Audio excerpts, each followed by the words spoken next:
My name is Trish Ware, and I am obsessed with all things pregnancy and birth, and helping you to navigate both the practical and the magical seasons of this journey called motherhood. I'm an all-day coffee-sipping mama of 7. I've had the amazing privilege of delivering many babies in my 15-plus year career as a labor and delivery nurse and as a mama of 7. I'm here to help you take the guesswork out of childbirth so you can make the choices that are right for you and your baby. Quick note, this podcast is for educational purposes only and does not replace your medical advice. Check out our full disclaimer at the bottom of the show notes. Hello, everyone. Today's topic is going to be a great one. If you are a new mama, then you know that newborn sleep is going to consume your thoughts. And if you're still pregnant, then wait, because newborn sleep is going to consume your thoughts. So our guest today is Christine Brown with Bella Luna Family, and she is a sleep consultant. Welcome, Christine. Thank you so much for coming today. Thank you so much for having me. I'm excited to be here and to chat with you. Christine, can you just tell everyone your journey to becoming a sleep consultant? Because I always find that most of my guests have just a story as to how they became, whether they're lactation consultants or sleep consultants or labor and delivery nurses or whatever it is in the mom space. They have a unique story. So I'm a twin mama, and my twins are now 8.5. And I joke that when they were 6 months old, that they were trying to kill me from sleep deprivation. My husband and I were at wit's end. I remember feeding them in the middle of the night, and our pediatrician, the boys were formula fed. I tried so hard to breastfeed, but it just didn't work out for us. And our pediatrician had said the boys don't need to eat at night anymore. And my husband, so I was like, that's it. We're sleep training starting tonight. And we got into it and we started fighting in the nursery, not whisper fighting, like literally fighting and yelling at each other in the nursery in the middle of the night. Cause I was like, they don't need to eat. And they're starving to death. And so I remember sitting there feeding one of my sons and being like, I'm going to divorce this buffoon the minute I can do this by myself. I would just completely like insane from sleep deprivation. And so I went on and figured it out. And I asked another twin parent that I knew, I said, how did you teach your twins to sleep? And he said, I used a sleep consultant. And I said, a what? Because back 8 years ago, sleep consultants weren't as big of a thing as they are these days. And so I ended up teaching the boys to sleep. And I started my certification program with the Family Sleep Institute when the boys were, a little over a year. And I graduated when they were 18 months, and I launched a business. And I did this all while working full time for a Fortune 50 technology company. So I was doing a lot of different things, but the drive was just so strong to help other mamas that were in the same situation that I was in. I love that. And it's so funny because I tell my girls inside of my membership that when you are sleep deprived, you totally understand why they use that in prisoners of war camps to get information, because it's a really effective tool to torture people. It really is. And even now, if I don't get a good night's sleep, I'm like, how did I do that for 6 months? Just even one night, I'm like, the next day I'm a little discombobulated. Yeah, I don't get it. Like I was telling someone, one of my students, I was doing a birth consultation with her, and she is a night shift worker. And I was like, I don't know how you do it. And I used to work a night shift and I loved it. But a lot of my nurse friends would go and work out or go grocery shopping or go do things after night shift. I was never that girl. Like I had to go straight home in bed because I would be like for 10 minutes. If I tried to go to the grocery store, I would find myself like blanked out, just staring. I do not function without sleep. Me either. And I remember sitting in my neighborhood, and the story is just like so funny, sitting there waiting for the stop sign to turn green. And like my neighbor is like beeping. I live in the suburbs, right? Like my neighbor is beeping. And I was like, oh, sorry. I know, yeah, the stories, gosh. I know. I just thank you, Jesus, that my kids are alive. It's good.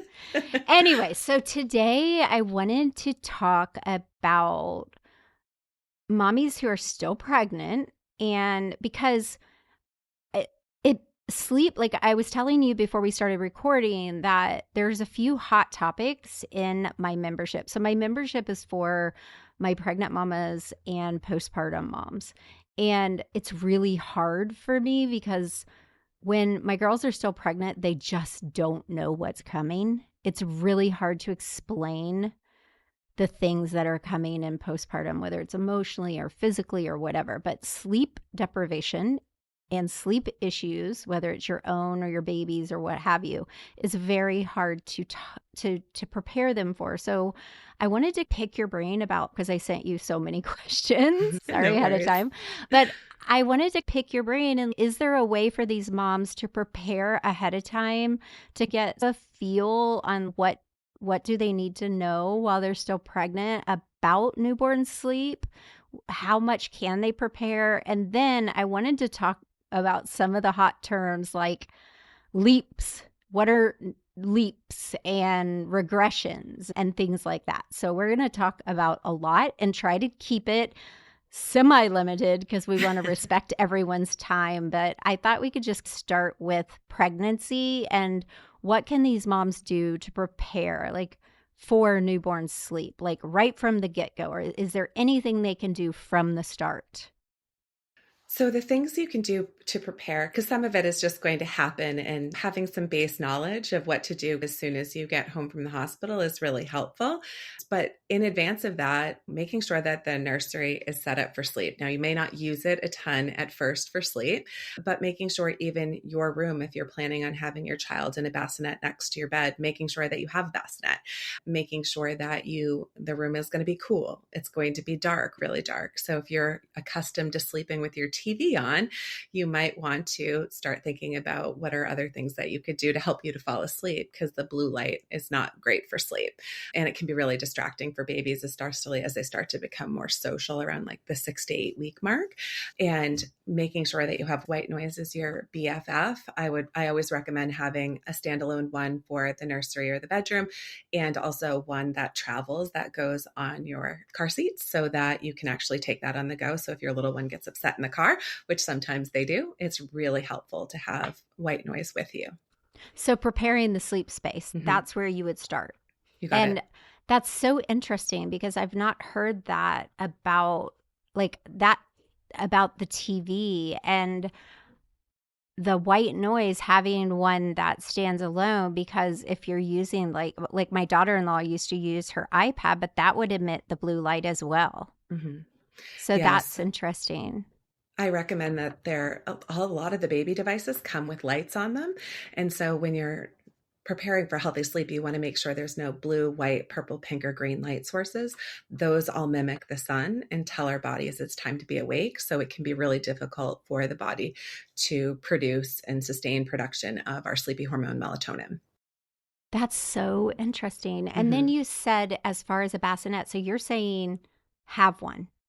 Definitely. If that's your goal, some people choose to co-sleep. I follow the recommendations of the American Academy of Pediatrics. So I do recommend that all sleep happens independently if you're going to be sleeping. Obviously, you're going to spend a ton of time holding your baby, but if you're sleeping, the American Academy of Pediatrics recommends that our children have their own flat, firm sleep space, independent. Okay, so preparing their sleep space, and then what would be your next tip? The next would be when you get home, your baby's probably going to be pretty sleepy at first. So they spend a good amount of time sleeping. They wake, they eat, and they go back to sleep. But sometimes that can, if we don't get them back down soon enough, that can start to cause them to get overtired. So I always recommend watching your wake windows. And so for little ones under 8 weeks, you're really looking for 45 to 60 minutes of max awake time between sleep periods. And so that And that's not when you want to start putting them down. That's when you ideally want them back asleep.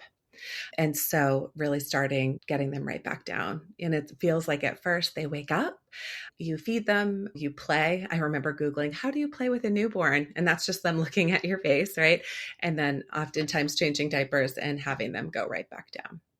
Yeah, I remember when I had my other ones, it was like boom. I don't know if I have 7 kids. All the other ones were like together. Who the hell knew what was going on? Not me. When I had Grayson, the one before him, my youngest above him was 9. So it had been a while. And so when I had Grayson, I was watching every move, every single move. And I remember being like, gosh, he's always asleep. I could not remember. With Lainey, I was probably like, oh gosh, good. She's asleep. She's asleep. I can get something done. With him, I was like, wake up. So it was mind-boggling to me how much he slept. Yeah, it's usually somewhere 16 to 20 hours a day. Yeah, it's like all the time. It's crazy, except for when you really want them to sleep. So you're saying to get familiar with that and know that. And so that would be preferably not overstimulating them during that, right? Is what you're saying? Especially their newborns, everything should stay pretty calm anyways. And it tends to be pretty calm unless you have older kids, which that can be a little bit overstimulating. But yeah, just keeping it really low key. Okay. And then another thing that I wanted to ask you about, as far as normal household things, when I had my children, my mom always said, just keep your house the same. Don't create like everybody be quiet. The baby's sleeping. Don't, she said, if you normally vacuum the house on Thursdays, you do, not to create this like unrealistic environment. Do you get what I'm saying? Make Totally. sure it's just a normal household environment. Do you recommend that as well to your families, or do you tell them to keep it down? If baby's sleeping, no one talks. You tiptoe around the house. Or do you say just be normal? So both. So the first 6 to 8 weeks, this is before babies go through their first sleep milestone. So around 8 weeks, they start smiling at you. So it's called the social smile, and they start to become more aware, and they develop FOMO. And so if you're trying to have them nap in the living room with everything going on around them, they oftentimes will fight sleep in order to hang out. That being said, some kiddos are fine. They just roll with the punches and they're more flexible. Then you have others that are going to be, that's happening, and all of a sudden they can't sleep and they're really overtired and overstimulated. And that's when I recommend always moving those kiddos into, that's a great time to introduce their crib for naps and moving over and trying to keep it a little bit quieter. But you always have white noise, and that's so you can always use white noise in the nursery.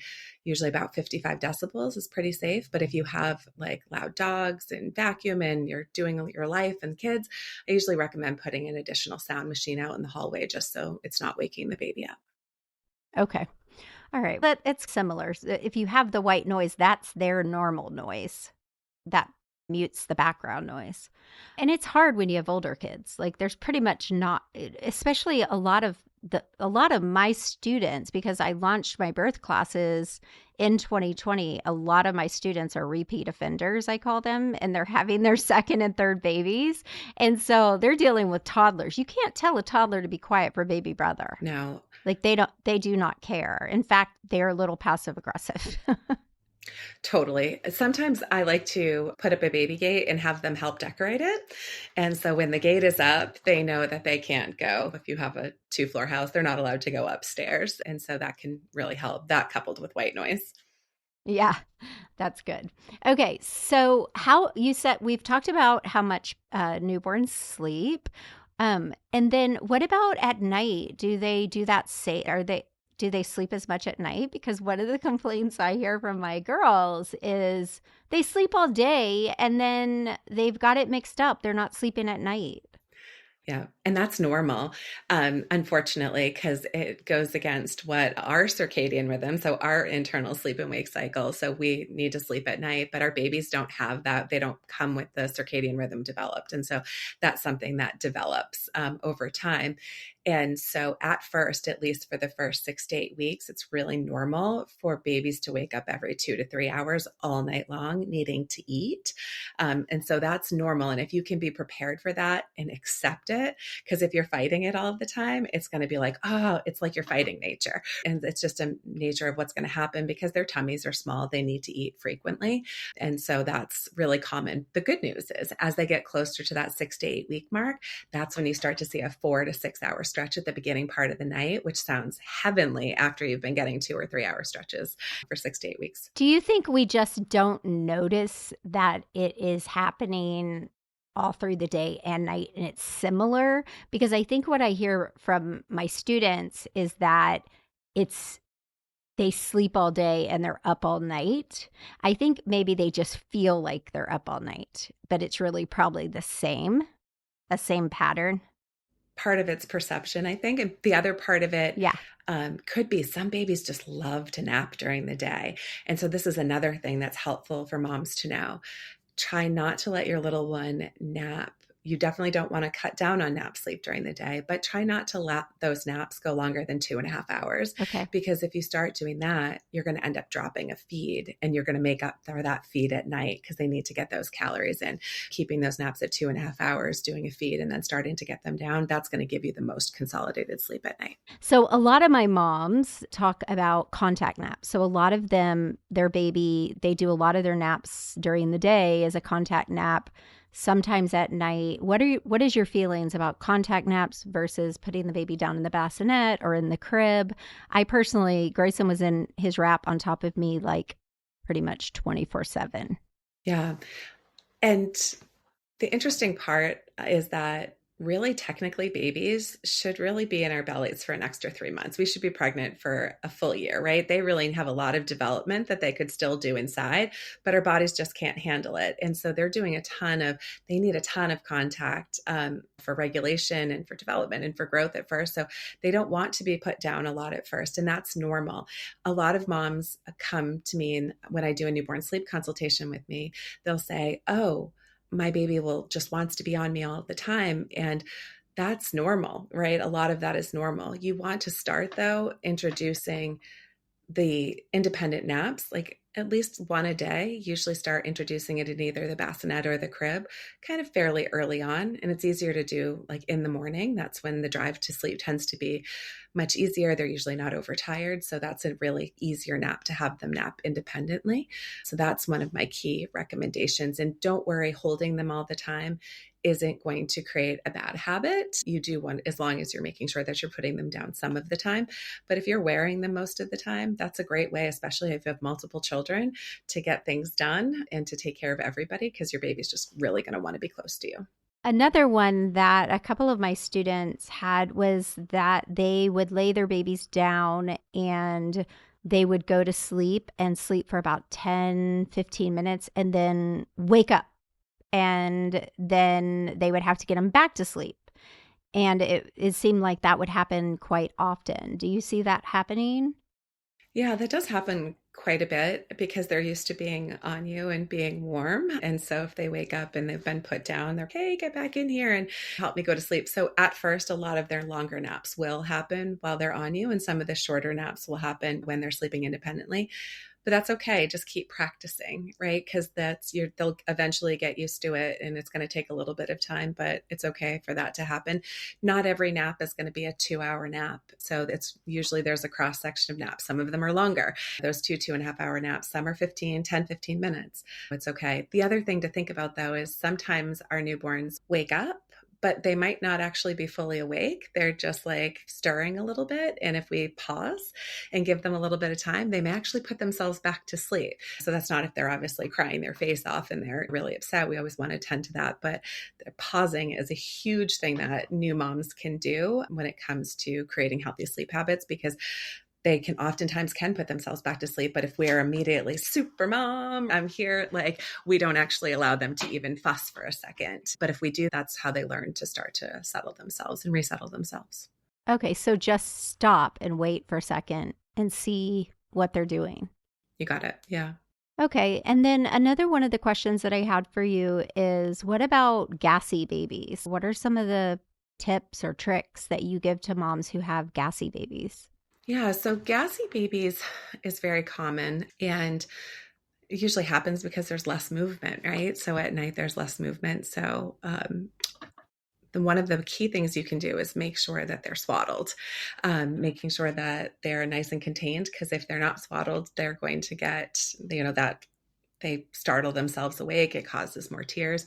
So making sure they're swaddled really helps because that keeps them calm and not swallowing as much air. The other things is if your baby's really gassy, you want to look at, is there something going on like from a lip or a tongue tie? Because sometimes when that happens, babies are taking in more air. Sometimes you want to make sure that you're ruling out reflux if they're super gassy too, or that you might want to reevaluate your diet. There might be something that you're eating that could be causing more gas. Also, when we put them down flat, sometimes the gas gets trapped more. So that's all things to keep in mind, but lots of bicycle legs. And that's just pulling them in and out, pushing them into the tummy and pulling them out. And also making sure that you're doing a really good job burping after they eat. And those are really the key things that you can do. Is there anything else that you recommend? Nope, those are pretty much what I tell them as well. The last thing I wanted to talk about is if you could break down the leaps and the regressions, what exactly are they? It's a question I get a lot about leaps and sleep regressions. And so essentially they're one and the same. So a leap and a sleep regression means that our little ones are going through something major developmentally, which is actually a really great thing. Those are progressions. But whenever that's happening, there's usually a regression in sleep, and that's normal. So the first leap happens at 3 weeks, and you start to feel like you're getting into a little bit of a flow, and you feel, oh my gosh, I know what I'm doing. And then all of a sudden your baby gets really clingy and fussy when you're having a hard time consoling them and you feel like the wheels are coming off the bus. It's not anything that you've actually done. It's just that they're going through a developmental leap. And so there are a series of 10 of those that happen within the first year and a half. And a lot of those coincide with the sleep regression. So the most common sleep regression happens, the biggest one is at 4 months. And babies are going through so much developmentally. Their sleep is changing from newborn sleep and starts to mirror more adult sleep. And we might have been able to nurse or rock our baby to sleep and put them down and they stay to sleep. What happens now is they don't immediately go into a deep sleep. And so we can do all of the things that we did to put them down. And then they wake up and they're screaming at you like a spider monkey. And you have to go through that whole period of trying to get them back down. But then when that happens, they start to get overtired. There's also a nap transition that happens around there. So most babies are transitioning from 4 naps down to 3. And whenever they're going through a nap transition, oftentimes they'll get overtired, which causes sleep challenges. So there's a lot that's happening at that one. So my key advice before that is don't stress too much about it, but if you can start working around the 3-month mark of trying to learn to have your baby learn how to put themselves to sleep, that helps them through that 4-month sleep regression timeframe. And then there's another one that happens at 8 months, that one is a transition from 3 naps down to 2. There's a lot happening. Babies oftentimes are starting to crawl. So there's always something that's happening. The next one's 12 months. And that looks like, oh gosh, where my baby's done with that, and they're ready to go down to 1 nap. In actuality, it's just they're going through a lot developmentally. They're learning to walk oftentimes at that age. And it looks like they're ready to go down to 1 nap, and they're not. It's usually somewhere in between 15 to 18 months is when babies actually transition down to 1 nap. 18 months, 2 years, 2.5 years. So there's a series of regressions that happen, but they only usually last a week or 2. And if your baby has healthy sleep habits, oftentimes they'll go back to their healthy sleep habits after the regression has passed. Interesting. All right. That's awesome. That's such a good wealth of information for these moms to have in their little tool bag, that I like to say. Yeah. And my advice is you want to be somewhat prepared, but you also need to take it as it comes too. If you're trying to take it all in advance, it might make you feel really overwhelmed and anxious. And so it's good to start to be prepared and to know what's happening, but don't get too, and it's easier for me to say because I'm well rested and not second guessing myself that I don't know what I'm doing. But if you're trying to be too prepared and do everything perfectly, it's going to drive you a little crazy. So lots of deep breaths, find a source that you feel was a reliable source, and try to stick to 1 or 2 sources instead of Googling until your eyes bleed, because you're going to get a lot of different conflicting opinions. Yeah, you're not standing in your nursery plotting your divorce right No, now. no, no, no, not at all. We're actually happily married and go on date night. So there's hope. Big difference. Totally. So, when a couple or a new mom is thinking about working with a lactate, Lord Jesus, I am sleep deprived. So, when a new mama or a couple are thinking about working with a sleep consultant, how does that look? What does that look like? Yeah. So for newborns, I offer a newborn sleep consultation where essentially I have a family fill out a full intake form and I get all of their info to figure out exactly what's happening and the questions that they have. And then we meet and do a virtual consultation and talk through what's normal, answer all of their questions, and give them detailed insight into each of the different developmental stages and how you can develop healthy sleep habits. So I do that usually pregnant moms throughout the first 3 months. And then for families, my team and I have a team that works with me. We do sleep coaching for babies, toddlers, and big kids as well. And that's similar. They fill out a family intake form. We do a consultation and really formulate a plan together. And then we give them an actual customized sleep plan and then coach them through the process of teaching their little ones healthy sleep habits. And that includes really inflammatory term called sleep training. But in my opinion, sleep training is just changing the way that we respond while our little and having a predictable response while our little ones learn new expectations and uncover that they have the innate ability to put themselves to sleep and put themselves back to sleep unless they have a need.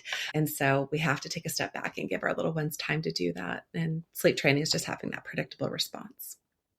Yeah, I think there's a lot of negativity around that, but it really is important to have knowledge. Knowledge is power.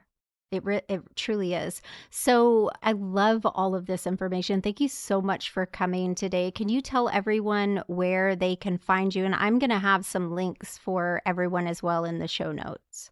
Sure. So you can find us on all social channels at Bella Luna Family. Our website's bellalunafamily.com. And in the show notes, I think I'm going to provide a couple freebies. So if you need assistance, you can download those or reach out to me, Christine at Bella Luna Family. All right. Thank you so much for coming today. Thanks for having me.